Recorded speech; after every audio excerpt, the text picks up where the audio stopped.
Good afternoon, everyone.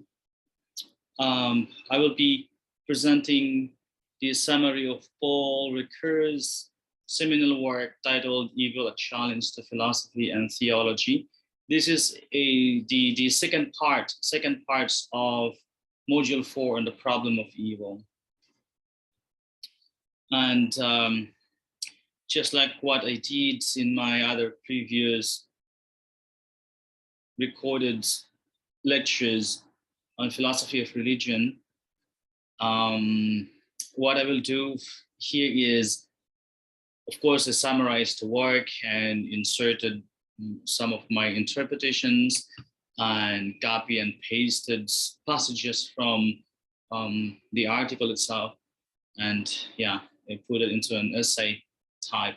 So what I will do is, like what I did in the previous work, in the previous video lecture, I will read the paper and do some side discussions along the way if necessary.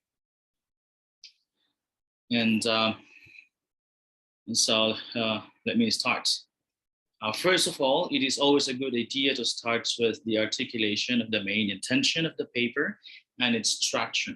In this way, we will be guided properly in our engagements with the paper itself. So just like my presentation on J.L. Mackey's Evil and Omnipotence, it's always a good idea to give you an overview of the flow and the main intention of the paper, so that you will know exactly what, not exactly, but at least you have an idea of what I will be discussing here throughout the paper. So first is, look, in this paper, Paul Ricoeur was not satisfied with, is not happy with what the past theodicies or classical theodicies offered in terms of addressing the problem of evil. And so, as we can see in the discussion here, some of the main arguments of Paul Ricoeur is that those past theodicies or classical theodicies, when we say theodicies, of course, this is study of God, engagements with God through the problem of evil, focus mainly on understanding the nature and dynamics of evil, including its identification of its origin. And yeah, it's more on knowing the nature and dynamics of evil. But the take of Paul Ricoeur is, as I will show later, is that attempt to explore the nature and dynamics of evil, which the past theologies or classical theodicies rather did, is not enough. And so that in this work, in the seminal work, Evil, a Challenge to Philosophy and Theology, towards the end, or what Ricoeur offer is some kind of, in addition to the theoretical aspects of addressing the problem of evil, Ricoeur offers some kind of a practical approach to the problem of evil. And that is, instead of just knowing it, Ricoeur focuses on the need to address the problem of evil practically. And that involves action and feeling. So, in short, and so that's in a nutshell the trajectory of the discussion here. So there is the problem of evil, and then classical theologians or classical theodicies address that problem by identifying or knowing its nature and dynamics, including its origin. And then there is a Ricoeur, a philosopher in the person of Ricoeur, who said that approach is not enough. Knowing is not enough. Theory is not enough. The practical aspects could complete the process of making sense of the problem of evil, and that needs action and later on emotions and feelings. And so, yeah, let me continue. So what I will do now is to provide the details of that trajectory. In terms of its main intention, Ricoeur's Evil A challenge to philosophy and theology, attempts to address the origin of evil and the reason why people do evil acts. So he explains in great details this problem before, of course, he offered some kind of solution or alternative to the problem. But in particular, Ricoeur is concerned about how we receive the challenge of evil, and as I will show later, how the theodicies in the past offered an unsatisfactory account for the problem of evil. So again, for Ricoeur, what's the theodicies in the past, or classical theodicies, or what those theologians or philosophers of religion offered in terms of addressing the problem of evil is unsatisfactory. That is why, again, Ricoeur offered some alternatives to that.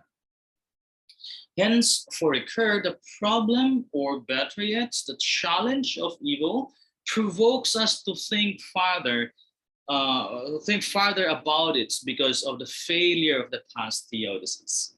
So that unsatisfactory account for the problem of evil that's past theodicies or classical theodicies offered is unsatisfactory, calls for, or provokes us or urges us or calls for a new kind of thinking about a problem.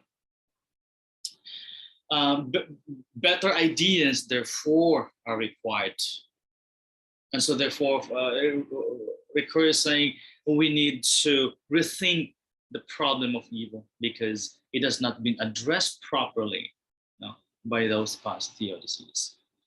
In fact, in the opening paragraph of this article, Ricoeur shows that the problem of evil remains a challenge for both philosophers and religious thinkers. In the opening paragraph of the essay, Ricoeur writes, and I quote,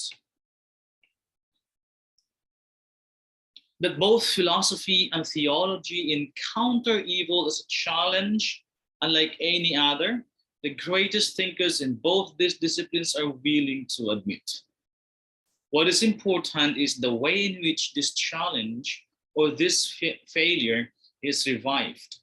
Do we find an invitation to think less about the problem, or a provocation to think more or to think differently about it? So obviously, Ricoeur was, leaning towards the second question. There is a need for us to rethink the problem of evil. There's a need for us to think differently, to look at the problem of evil from a different vantage point. Ricoeur then proposes the classic problem in theodicy. And he asked, how can we affirm at the same time without contradiction the following propositions? God is all-powerful, God is absolutely good, and yet evil exists.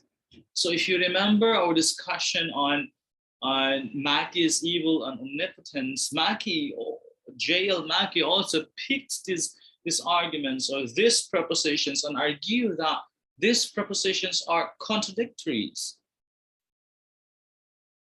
So that at the end of the day, Mackey concludes in the previous work on Mackey's evil and omnipotence, Mackey argues that at the end of the day, the arguments for God's existence that believers or theists offered are therefore irrational because the contradictory nature of these propositions.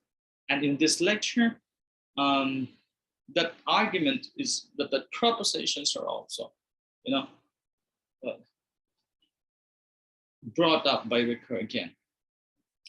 And for many years, philosophers and religious thinkers always view these propositions as contradictories, just like in the case of Mackey again.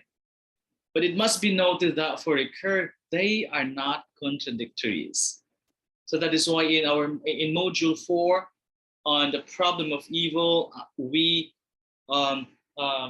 address or we tackle 2 philosophers that deal with the problem of evil. So the first part of this lecture is of this module is J.L. Mackey's evil and omnipotence. Again, the argument of Mackey is that these propositions are contradictory in themselves, and therefore, again, as already mentioned, the arguments for the existence of gods are irrational. But in Ricoeur's point of view, these propositions are not contradictory. But in what way that they are not contradictory? Let me continue with my discussion.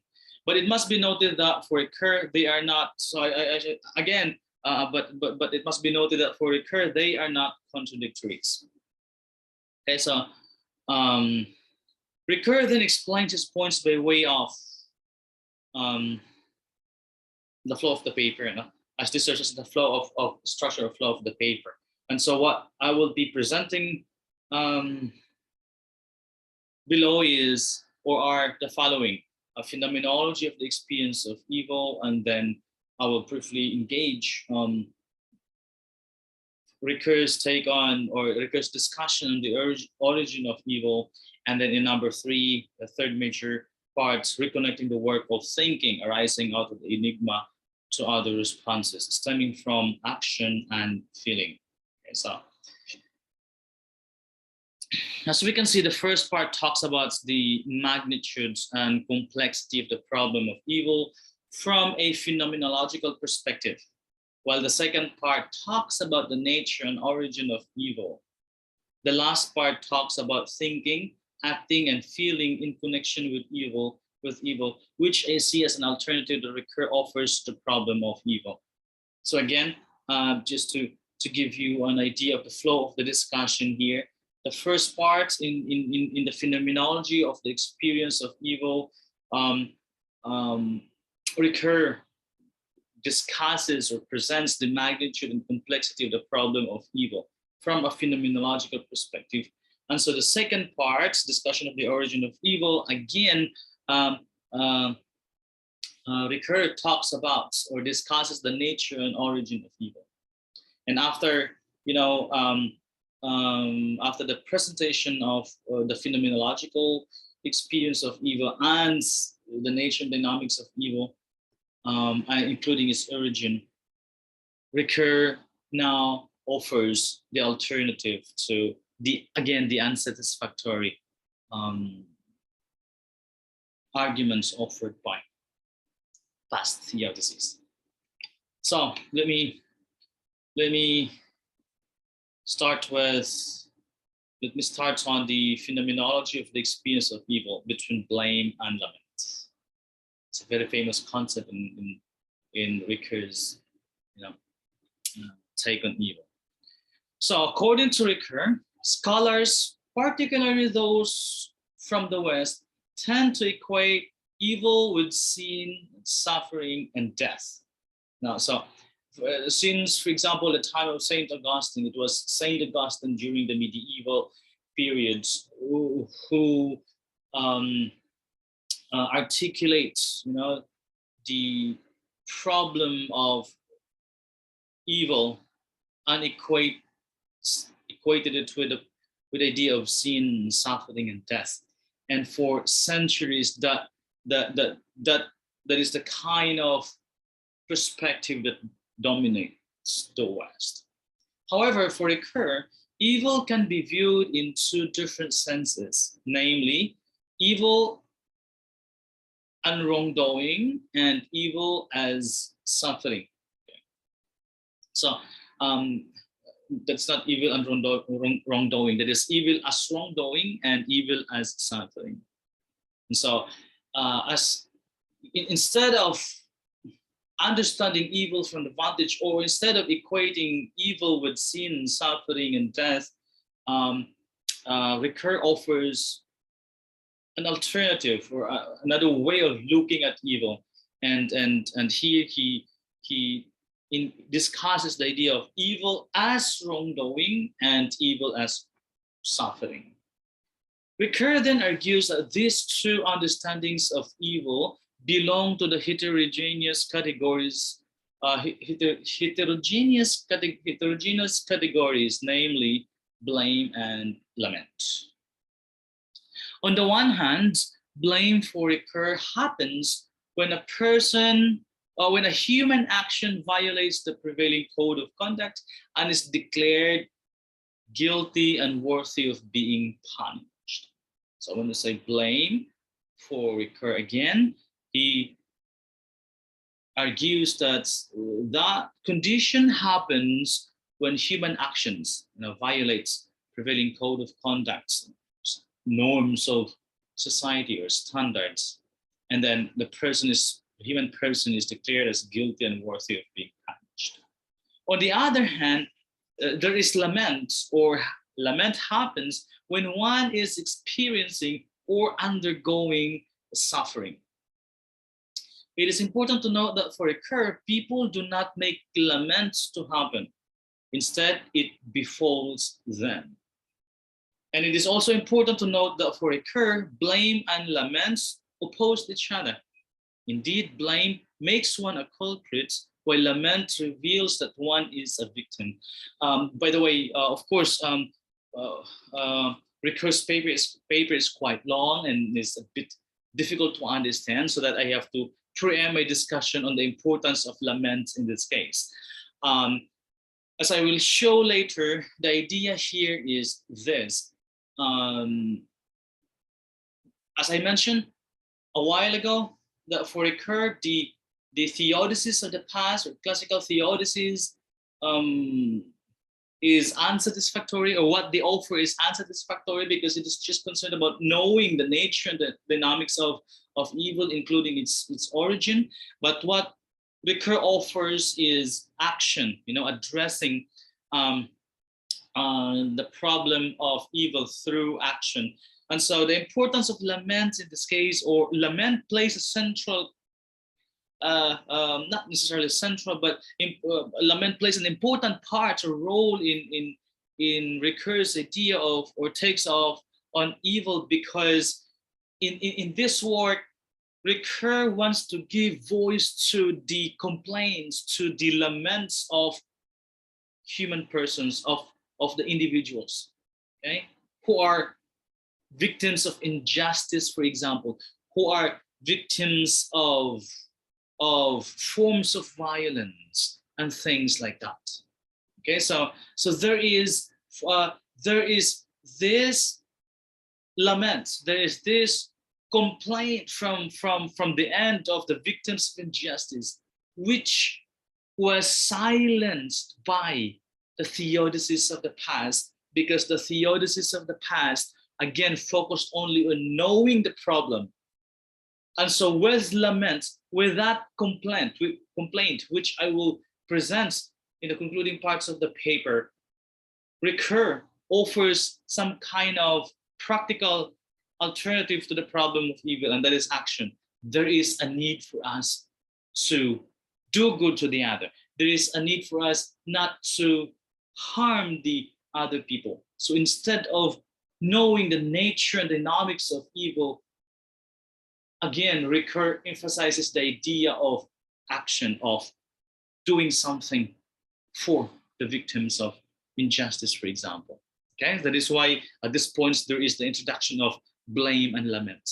So what I'm doing at this point is preempting the discussion on lament and put it in a proper context, so that you will understand why there is the introduction of this concept.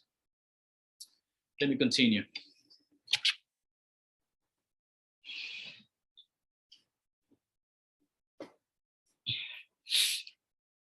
Now, given the above points, Ricoeur argues that the thinking of the West, that is, the theodicies of the past, are unsatisfactory for three reasons. So you see, we argued a while ago, or we emphasized Ricoeur's arguments in the introductory parts a while ago, that the theodicies of the past are unsatisfactory. They do not account properly for the problem of evil. And now Ricoeur is giving us three reasons why they are unsatisfactory. First, above all, the theodicies of the past tend to reduce the silence of lamentations of the one who suffers. as I've already mentioned. Okay. By the way, when I say theodicies of the past again, or classical theodicies, these are the, I should say, philosophies or narratives about the problem of evil. Like, for example, Saint Augustine's take on the problem of evil. Like Saint Thomas Aquinas' arguments for the existence of God. Going back to Augustine, like Augustine's arguments that at the end of the day, since when God created humans, God also gives us freedom. And since we have free will or freedom, we have therefore choices, doing good or doing evil. And since we have free will or freedom, and we choose the wrong thing, therefore we cannot blame God for the existence of evil in the world, because again, he gave us freedom or free will in the first place. So those are examples of theodicies of the past. Okay? And again, Ricoeur is saying those are unsatisfactory arguments for the existence of God, or unsatisfactory arguments for the problem of evil. So first, they are unsatisfactory because, above all, these theodicies, these narratives about evil, classical theodicies, reduce to silence the lamentations of the one who suffers.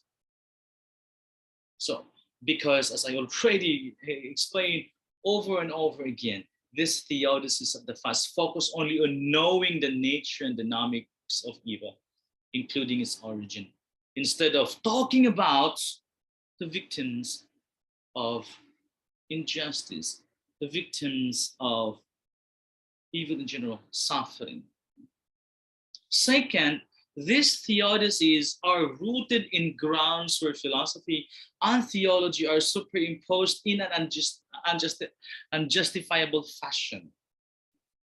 So when you say theodicies, those philosophies for the existence of God, for example, or the theology in the past, they were superimposed on our thinking, for example, on our being in an unjustifiable fashion. Maybe because, according to Ricoeur, it does not, really address the suffering that the victims of injustice, for example, are experiencing.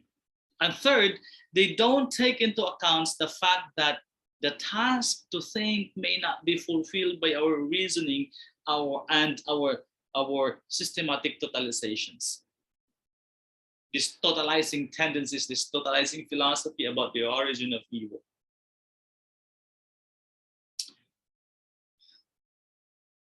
Don't take into account, the real problem of evil, and maybe miss to talk about what we need to do to at least not appease, but at least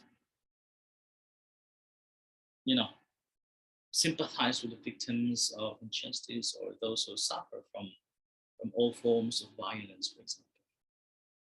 And given the failure of the theodicies of the past, or classical theodicies, to properly address the problem of evil, Ricoeur then urges us to think further about the problem of evil. So as I explained already in the introductory parts, given the failure of these theodicies, of these classical theodicies, Ricoeur says there is a need for us to rethink the problem of evil. There is a need for us to think differently.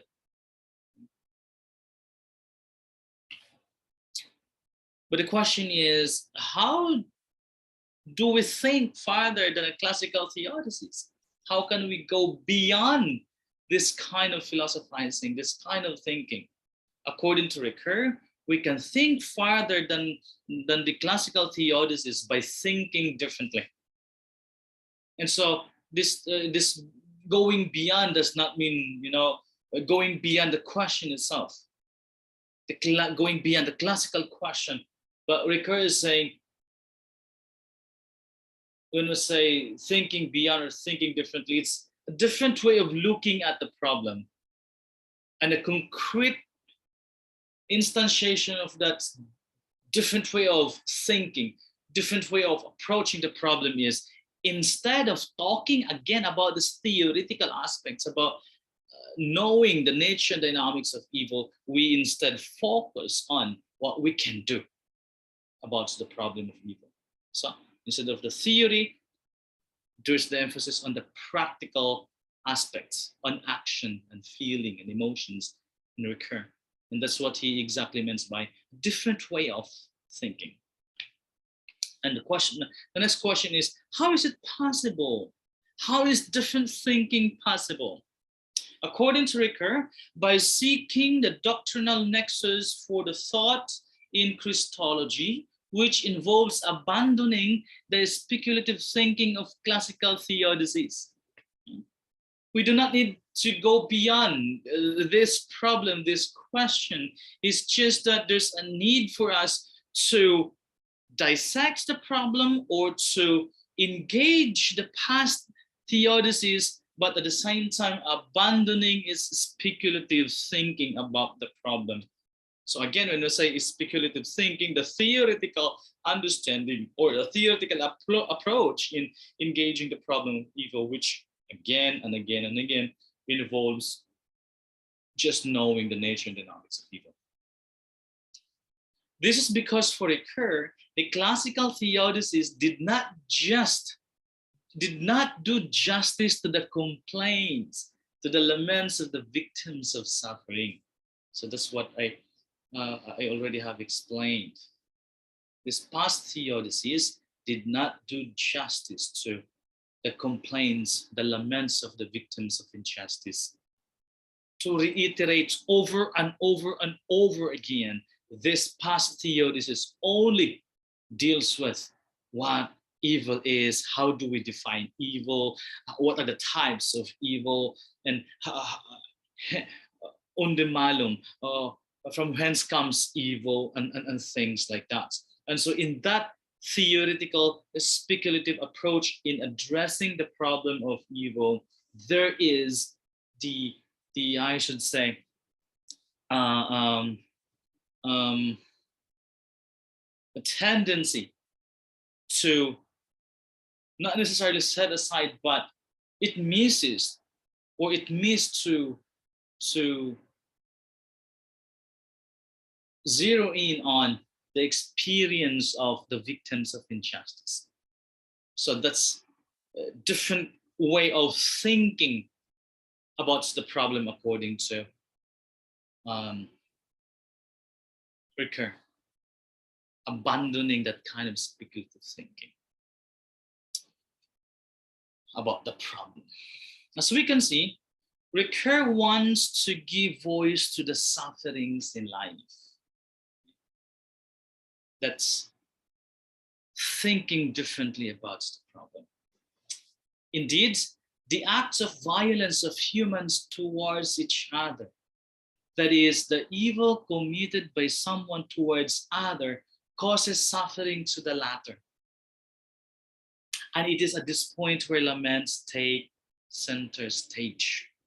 There is the problem of injustice. There is the problem of suffering that cannot be addressed by talking about the origin of evil, but can be practically addressed by doing something, by giving voice to this suffering, to these complaints, to these laments. And with that, Ricoeur talks about the levels of discourse in speculation on evil. After Ricoeur discussed the two categories of evil as wrongdoing and evil as suffering, he now proceeds with the discussion of its origin and developments. Of course, he addresses these points, but as I mentioned in the introductory parts, there are three, levels or layers or stages, and there are three major parts in this discussion. the phenomenological experience of evil. And then, of course, Ricoeur talks about the origin of evil. He engages the discussion on the speculative understanding of evil. Because, of course, if the concern of Ricoeur is to offer an alternative, which he offers in the third part, then there is also a need for us to know exactly how the past theologies addressed the problem of evil. And this is exactly what we are talking now, the second parts of the paper. So again, after Ricoeur discussed the two categories of evil, he now proceeds with the discussion of its origin and developments. Here, Ricoeur introduces three stages of discourse on evil, namely the stage of myth, of wisdom, and of gnosis. Let me briefly sketch each stage below.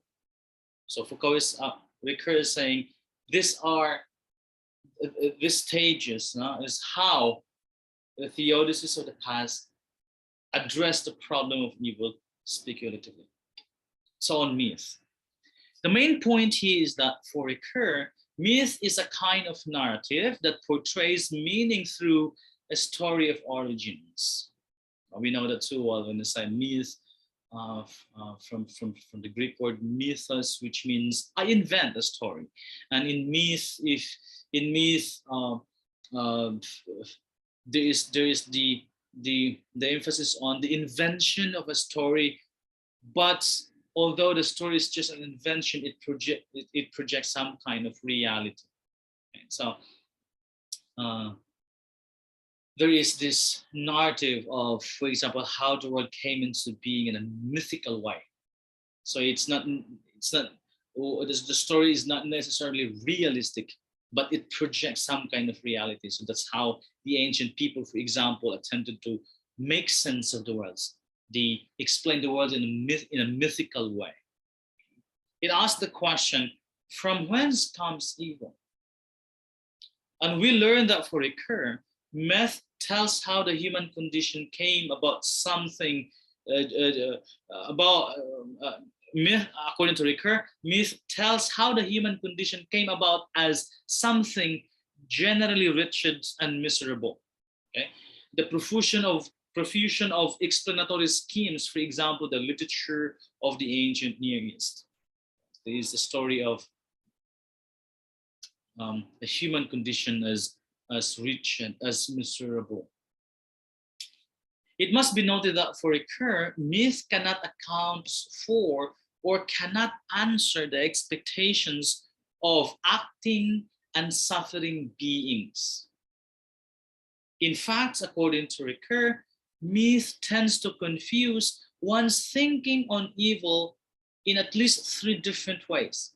First, myth does not differentiate ethics from cosmos, the world, which means that it always presupposes a common source to both good and bad. Second, myth aims to bring answers to the problem of evil instead of confessing the scandalous character of evil. And third, myth invites the listener or reader to think in direction of the origin of things instead of pushing them to think forwards and react against that which is scandalous. So I explained that already previously. So the concern of myth to make a narrative, to tell a story of how evil came into being and whatnot, misses to focus on the scandalous nature of evil or the scandalous character of evil. So again, as I already mentioned, it does not focus on the victims of injustice, the victims of violence, of cruelty. Because again, there's the emphasis on what is evil, on the question of what is evil, what is the nature of evil, what are the types of evil, and how does evil arise. And then on wisdom, As already mentioned, myth does not bring rather. Myth does not bring answer to the problem of evil. It does not offer any practicable solutions to the problem of evil. In fact, according to Ricoeur, it only offers consolation of order. It's like, yeah, she just understand that that's evil and that's the type of evils and there's some kind of pleasure in it maybe. Consolation of order.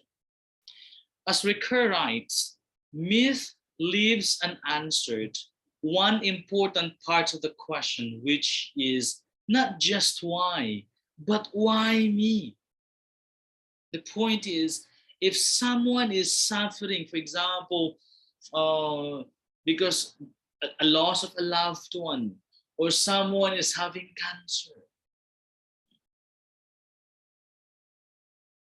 or someone is denied of justice, accused of committing a crime that he is not guilty of. In other words, the scandalous character of evil, the victims of injustice in general. Myth to address that one. Why me? If I am having cancer, why me, Lord? and I'll talk about that laments later on. So again, Ricoeur said, he does not. Myth does not address the problem. And it is here that laments turns into an actual complaint. Why me, Lord? Why me? Nagka-cancer, bakit ako? Bakit hindi siya? Mas makasalanan pa yan sa akin. So there is, with that question, the why me, there is, according to Ricoeur, laments now is turned into a complaint. Indeed, wisdom demands that divinity account for itself. This is now the role of wisdom. It asks questions and it demands justification. It demands answers to the question of suffering. Hence, there is now a need for a shift from the narrative about evil, as articulated in the context of myth, to argument, wisdom in a sense.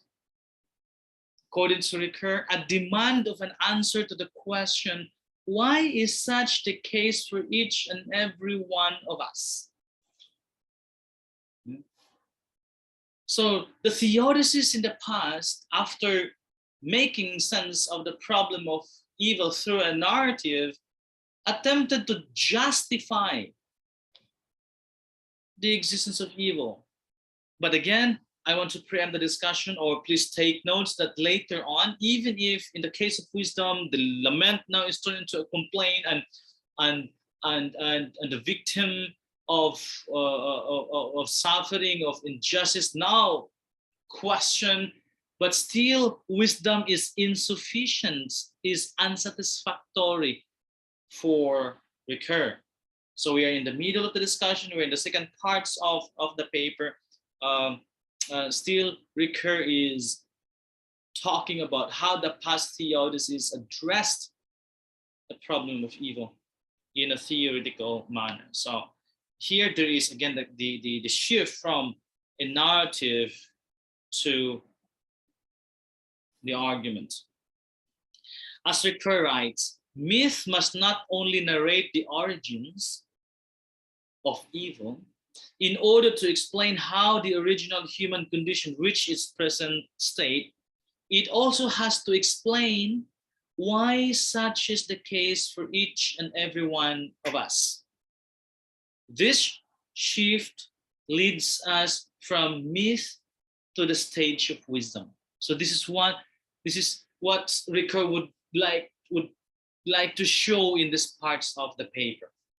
That from the beginning there was the mythical way of addressing the problem of evil by by knowing its nature and dynamics and its origin. But at this point, there is a move, a shift from just narrating into explaining why these things or these evil things happen. So this is now within the ambits of wisdom. And so Ricoeur says, myth narrates while wisdom argues. That's argues.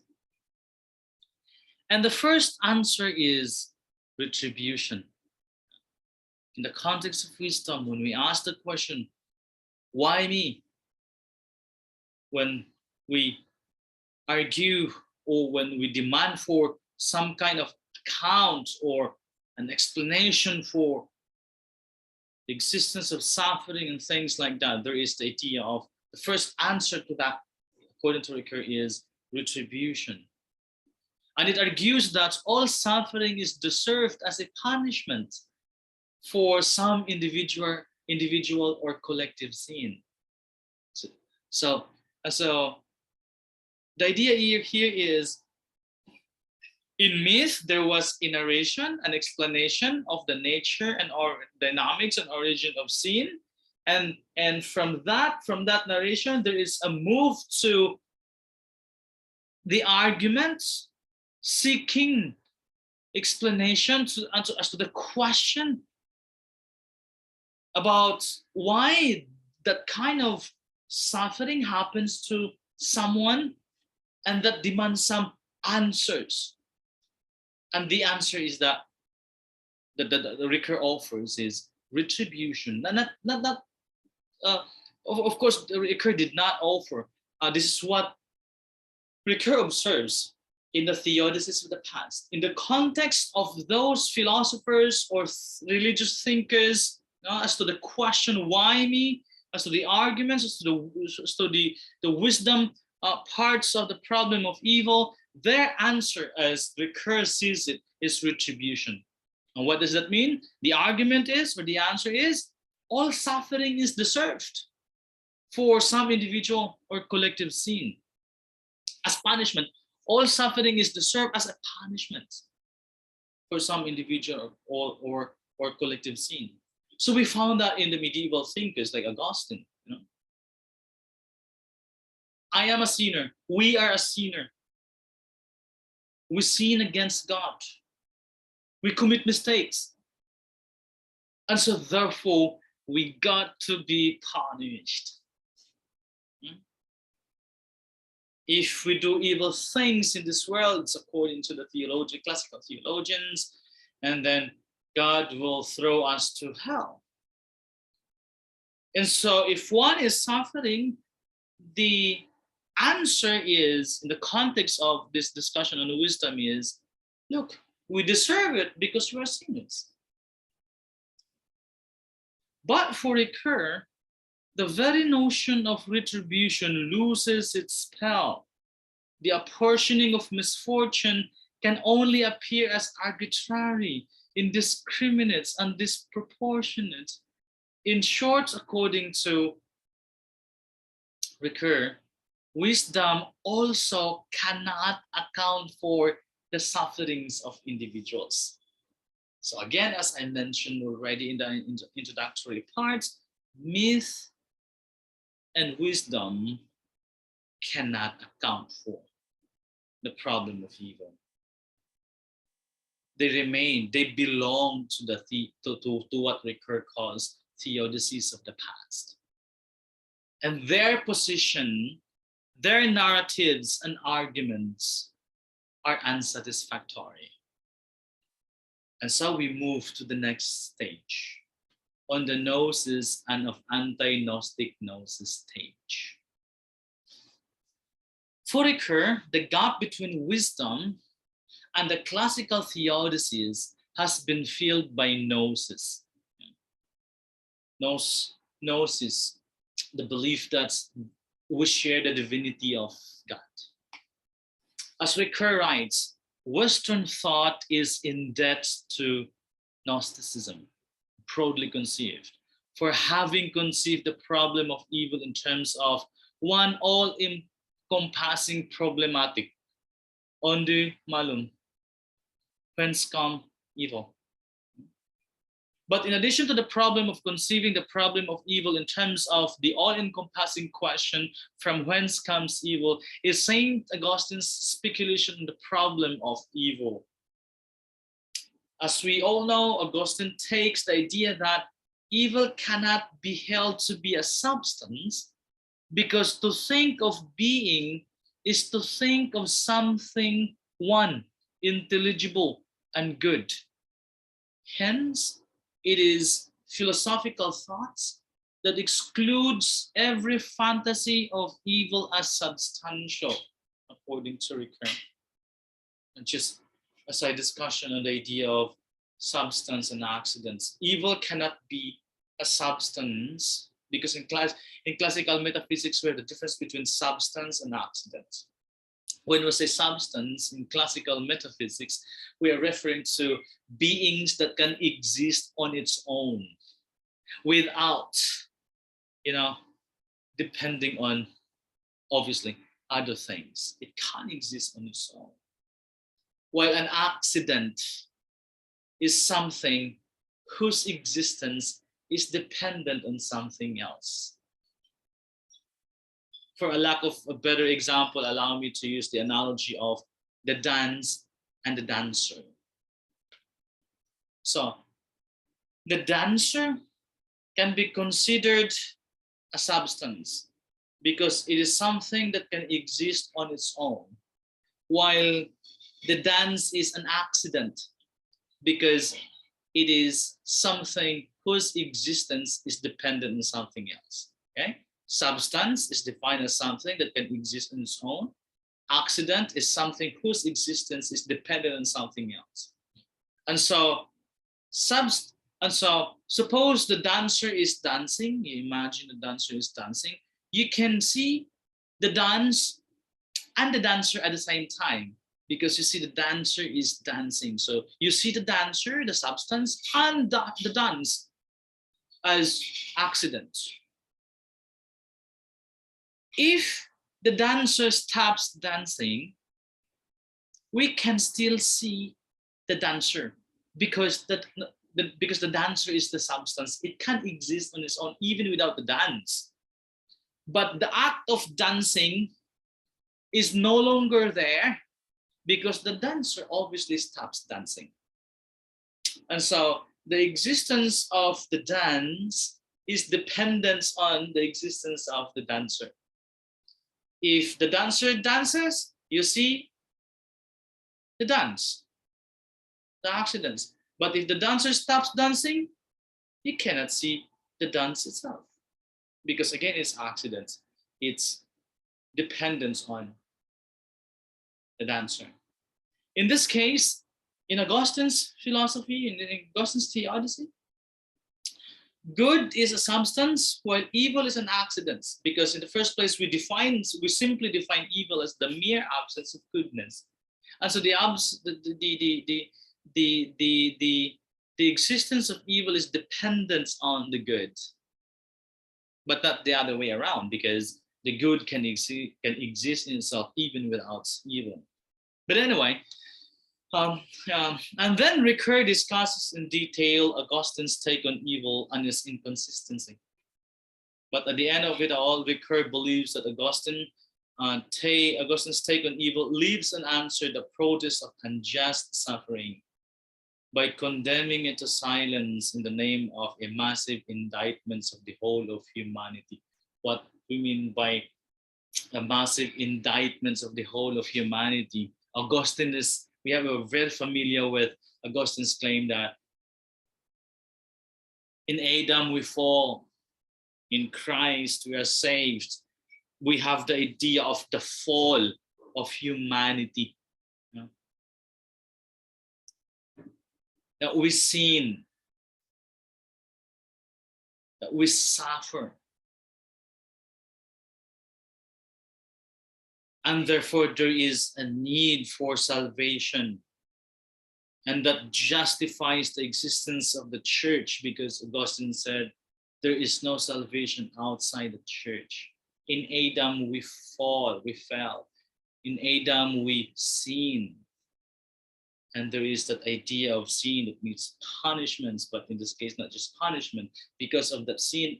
And so because of the idea of Adam as sinful, as a sinner, the whole of humanity is considered as a sin as well. We inherit that sin, okay, of Adam.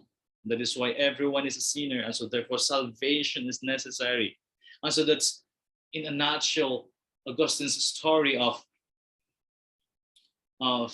evil, of sin. And that's how he views humanity. A massive indictments of the whole of humanity. And in that process, according to Ricoeur, Augustine missed to articulate the lament, the protest, the complaint, or the side of those who suffer in general. Right? And so that gnosis, or the stage of gnosis as well, according to Ricoeur, cannot be an alternative to the problem of evil, or it's unsatisfactory. It's still on the level of understanding, on the level of the theoretical in the sense that it does not talk about what we need to do to the victims of suffering, to the complaints of the suffering. And so again, the gnosis or the theodicy of Augustine also silences, the suffering of the individual. And then let's move on the theodicy. Here in this part of the paper, before Ricoeur offers his alternative, he engages Leibniz, Immanuel Kant, Hegel, and Barth, and other philosophers or thinkers who will talk about the problem of evil. Let me just highlight a few here. Let me highlight Leibniz, Kant, Hegel, and Barth on the theodicy. Still as an alternative or as a way of addressing the problem, which Ricoeur still views as unsatisfactory. Okay? The discussion here, Leibniz, Kant, and Hegel and Barth, for Ricoeur, they remain under the idea of classical theodicies or theodicies in the past. Then after this, Ricoeur offers his way of looking at the problem, offers an alternative to the problem of evil. Let me continue on theodicy. After Ricoeur discussed the three stages of the discourse on evil, he introduces the stage of theodicy, actually the fourth stage, but in the paper, originally, Ricoeur talks about the three, so this is not the fourth. In other words, Ricoeur now engages theodicy proper, with emphasis on Leibniz, Kant, Hegel, and Barth. So the first three are theodicies, but on the level of the discourses on the problem of evil. This time we're talking about theodicies proper. With Leibniz, we have the principle of the best of all possible worlds. So I think everybody's familiar with that. According to Ricoeur, Leibniz focuses on the calculation of the maximum perfections and minimum effects, wherein a world is the results. And so we have that dynamic. I need that explain it in full here, but Leibniz has had this idea of a calculation of the maximum perfections and minimum effects and blah blah blah, which leads Leibniz to conclude that our world is the best of all possible worlds. Leibniz's principle then fills the gap between logical possibility and contingency in terms of the problem of evil. And then we have Kant, to dismantle rational theory through his critique of pure reason. With Kant's critique, according to Ricoeur, theodicy shifts from the theoretical to the practical sphere. Quite familiar as well, the critique of pure reason, there's also the critique of practical reason.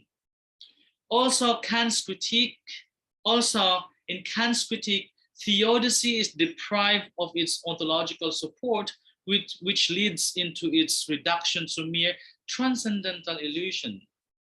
So you see, um, while Ricoeur acknowledges the fact that in Kant there is the shift from the theoretical to the practical, but still, according to Ricoeur, Kant's idea of transcendental philosophy leads to the reduction of the problem of evil into, a transcendental illusion. But Ricoeur writes, this is not to say that the problem of evil disappears from the philosophical scene, however. Quite the contrary, in fact. But it now refers uniquely to the practical sphere as that which ought not to be, and which action must struggle against. This shift from the theoretical to the practical sphere of reason will provide us later with the needed transition to the last stage of this presentation, of Ricoeur's paper, of Ricoeur's presentation, dealing with the connection between thought, action, and feeling. And so again, in Ricoeur, there is some kind of a promise in Kant, because there's a move from the practical reason, from the pure reason, or from theoretical reason to practical reason. And yet, as Ricoeur would have us argued, Kant missed to articulate or push the idea farther and emphasize action. There was in Kant, according to Ricoeur, some kind of transcendental illusion. There was the emphasis of the practical, but it lacks action. And then Ricoeur closes this section of his essay with an engagement with Hegel and Barthes. Ricoeur then zeroed in on Hegel's concept of negativity as the underlying principle of his philosophy. For Hegel, negativity is the essence of being. It is the underlying principle of the development of spirits or reason from the subjective to the objective, and finally to the absolute spirits. That is the reconciliation of the subjective and objective spirits. Before I proceed, just clarification in Hegel's philosophy here. Hegel is quite huge, and I need enough time to explain his philosophy, or his philosophy of history, or his idea of the in his famous book, the phenomenology of the spirits, or the developments of God of spirits into something, absolutes. The idea here, but allow me to present the core concepts of Hegel's philosophy, so that we will understand what Ricoeur is trying to say, to relay here. In Hegel, we have the idea that spirit or Geist is moving in a dialectical fashion until it reaches the absolute. What does that mean is that in Hegel's philosophy of right, he said this idea of reason is not, this is not cognitive reason, but this reason, capital R, or spirit or Geist, is nothing but freedom. It's nothing but freedom developing or actualizing itself into an absolute being. And so the development of spirit or reason is nothing but the development of freedom until it reaches its zenith, or the absolutes. And when the absolute is reached, this freedom, and when the absolute is reached, and when it incarnated, it becomes the perfect society in the philosophy of right. That's Hegel explained the philosophy of right. And then, with the idea of Sittlichkeit, ethical life that we find in the states, is the fertile ground for the actualization of freedom. So I don't need to explain that in full. We don't have enough room for that. But the point is, there is in Hegel the idea of the developments, the dialectical movements of being, of Geist, of reason, until it reaches the absolutes. And so there is being or spirit or reason or freedom is developing constantly until it reaches the absolutes, the final points. And in that process, according to Hegel, there is negation of There's the process of being negating itself. And so that is negativity is the essence of being. There is no progress, there is no change, there is no development, according to Hegel, if being does not negate itself.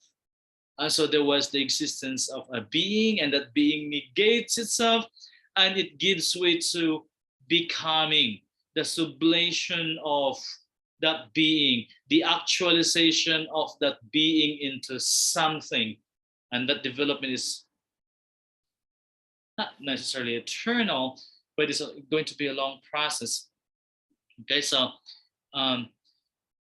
that's what we meant by negativity here. Translated in concrete, historical, and practical sense, what Hegel is trying to say in this case, as appropriated by Ricoeur, is that in the developments of the world, of the society, because, for example, reason or spirits can be understood as this world, the Philippine society, or the American society, or in general, this moment in history. This is reason, this is Geist. And so what Hegel is trying to say here is, in the development of Geist, for example, in the development from prehistoric society to ancient society, to medieval society, to modern society, to advanced industrial society. So in the developments of Geist, in the development of the society, for example, there are always evils, sufferings, negativity, contradictions, wars, and all types of evil in the context of theodicy. And the arguments of Hegel is that is part and necessary of the development of society. World wars, calamities, deaths, accidents, all this are parts of the unconcealments of that, are part of the development and actualization of that being, of Geist, of reason. That negativity, that suffering, that atheism. Evil is, what can we do? That's part of life. That's part of the society. So that's the context there. But the point that Ricoeur would like to show here is that in the development of spirits, suffering is a necessary part. That's what Hegel is trying to say. The actualization of the modern society, the actualization, for example, of the American society was a product of wars and civil wars and forms of resistance and domination and resistance. In short, suffering is part of that development. Okay? Hence, the idea of the painful but victorious work of the Spirit. Spirit's reason, or that society has reached, is American society, for example, is an advanced society, is a very advanced society, technologically speaking, economically speaking, culturally speaking. It's the most powerful country in the world today. That victorious moments, that success of the United States entails suffering along the way. That's exactly what Ricoeur is trying to say here. In other words, evil is just part of it. Evil is just part of our life. Indeed, Ricoeur argues that Hegel's system missed to articulate or hid suffering as expression of the voices of lamentations. In other words, Ricoeur is saying that in the entire Hegelian system, there is no emphasis on individual suffering. There is no emphasis on the laments or the complaint of the individual. And so therefore, that kind of theodicy is unsatisfactory. Okay? Ricoeur then engages Barthes's broken dialectic, which sees in evil a reality that is not in proportion with the goodness of God and creation. And Barth's broken dialectic also justifies humanity's suffering because God also suffers, right? I'm not sure if Ricoeur is correct, and I'm not sure if the theologians will agree with Ricoeur, but Ricoeur says, same in the case of Hegel, his idea that suffering is part of the development of spirits or Geist. In Barth's broken dialectic, oh, well, Barth justifies the suffering of humans because, look, even God suffers. And so it's like saying, well, that's fine. What can we do? That's really part of life. God even suffers. But for Ricoeur, this only reopens doubts and speculation towards God and his goodness.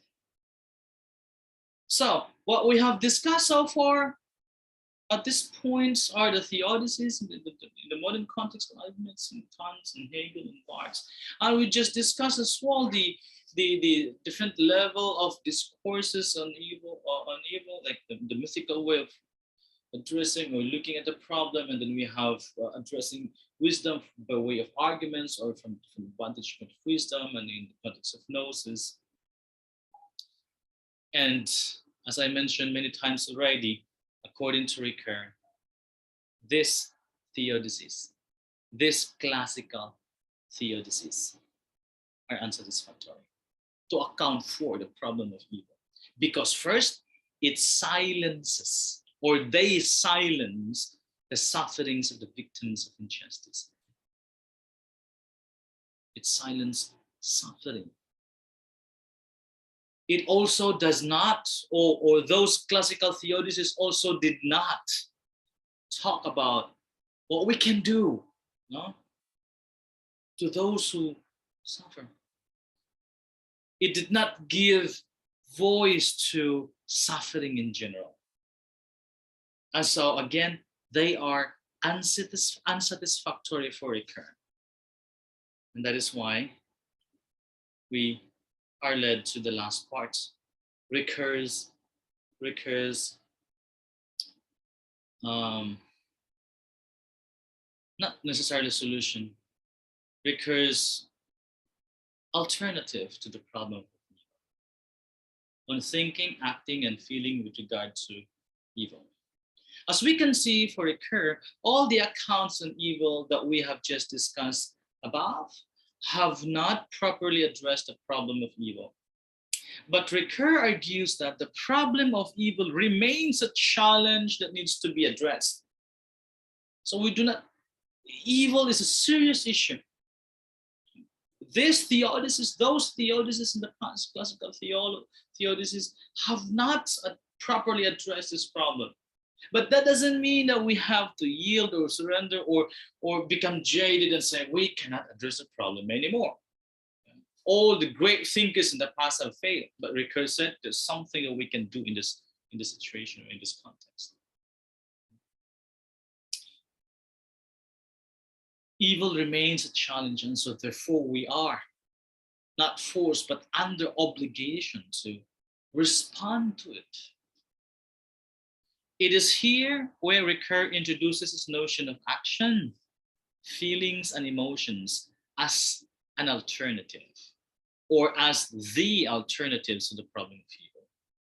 It must be noted that for Ricoeur, these concepts should not be viewed as solutions, but simply as a way of responding to the problem of evil, but one with a practical implication.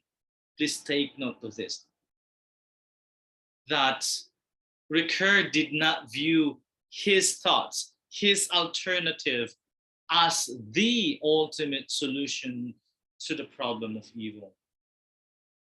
What he offers is simply an alternative, or as a way of responding to the problem.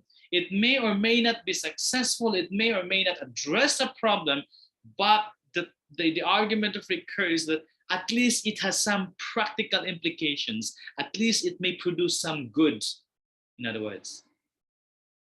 So, to reiterate, the alternative, what Ricoeur is offering is not a solution, but just a way of responding to the problem. with some kind of benefits from it, practical implication. Ricoeur then appropriates Kant's move from theory to practice, as we mentioned above. So there is a promise in that we do not just talk about it theoretically, but moving towards what we can do. Here, Ricoeur talks about the response of action to the challenge of evil.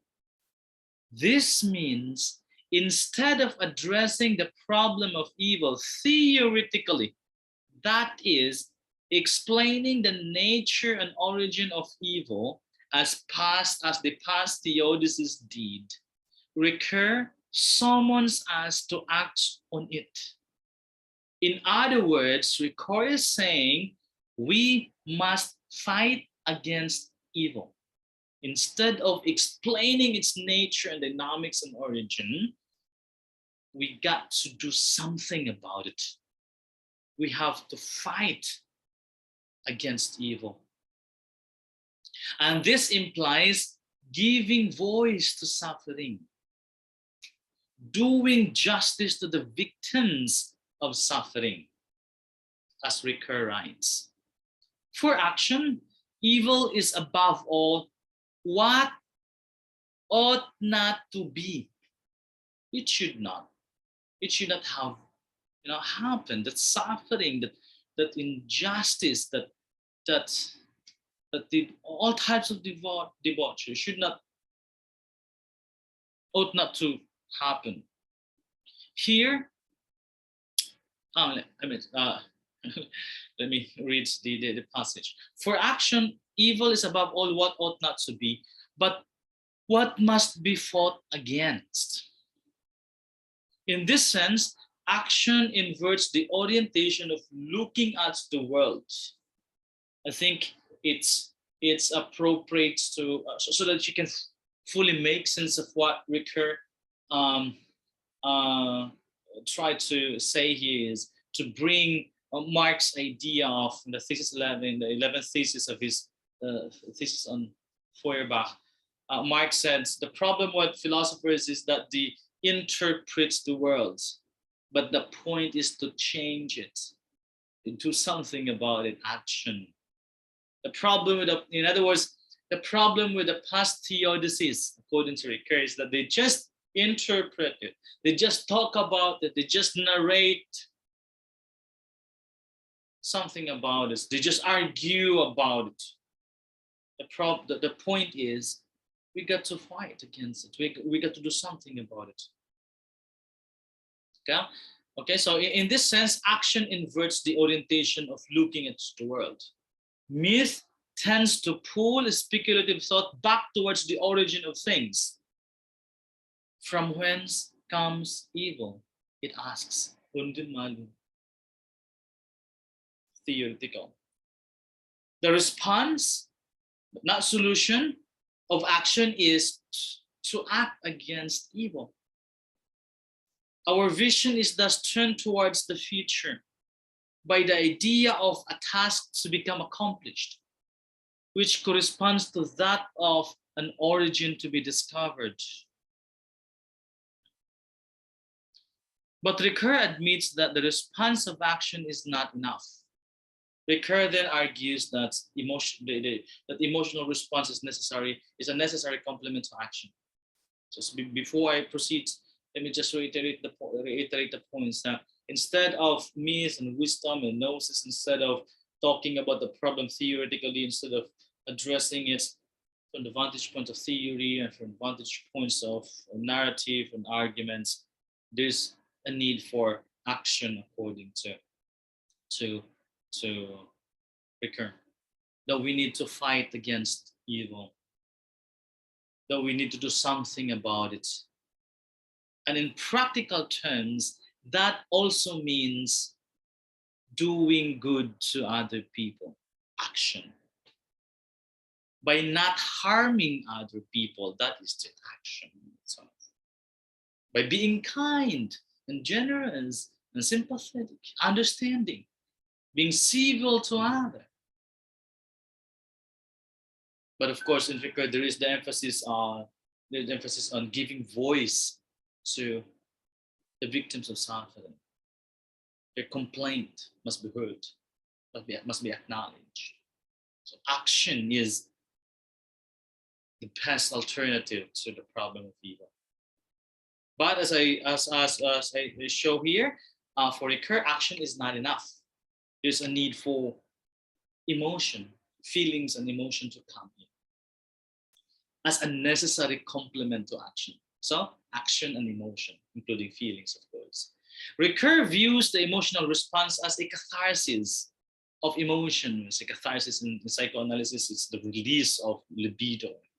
Catharsis of the emotions that nourish the lament and that transform it into complaint. Here, Ricoeur talks about the three stages of this catharsis.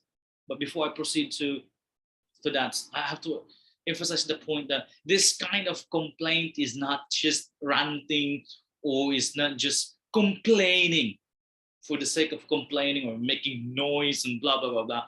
But a kind of, you lament, you complain, you ask, why me? A kind of making a voice or making yourself be heard because you have that suffering, so that you will be acknowledged, so that you will be recognized, so that the victims of injustice will be given his or her due. So 3 stages of this catharsis. The first stage is to integrate the ignorance it gives rise to, the docta ignorantia, in the work of mourning. And Ricoeur writes, to the tendency of survivors to feel guilty about the death of someone they loved, as well as to the tendency of victims to blame themselves and to enter into the cruel game of expiatory victim, we must reply, no, God did not want that. Even less did God want to punish you. God did not want to punish us. I don't know why things happen as they did. Chance and accident and parts of the world. This would be the 0 degree, so to speak, in the catharsis of the complaint. And so here, in the emotional parts of the response to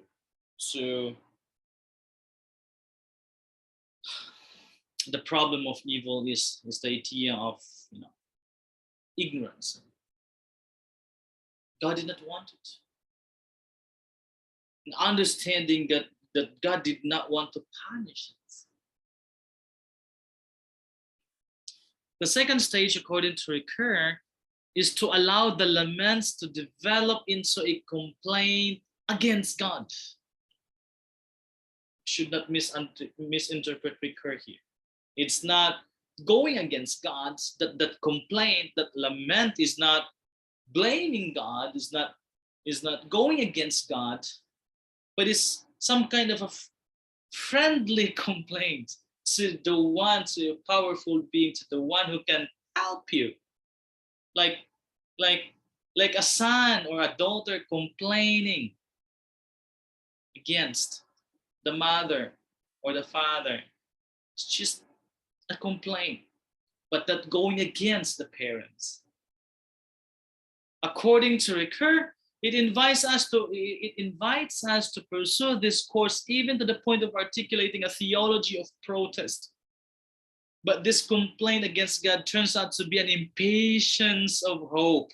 It's like saying, why me, Lord? Or this complaint against God is concretely instantiated in the lament of Jesus Christ on the cross. When Jesus Christ asked the question, Father, why have you forsaken me? It's the kind of laments that we would like to emphasize here. It's not going against the Father. It's not going against the Mother. It's not going against God. There is just this complaint. There is just this lament. There's just this, you know, as Ricoeur calls it, an impatience of hope. But it is a kind of complaint that is also at the same time asking for help, justice, and things like that. And the third stage in this catharsis is to discover that the reasons for believing in God have nothing in common with the need to explain the origin of suffering. Hence, for Ricoeur, we believe in God despite evil, in spite of suffering. So you see, again, I have to repeat this point. This is very important. The third stage in this catharsis is to discover that the reasons for believing in God have nothing in common with the need to explain the origin and suffering. We don't need to explain we don't need to make sense fully of what really evil is, what really suffering is, where does evil come from, where does suffering come from, and why, and so on and so forth. Now, we might have the right to ask these questions, but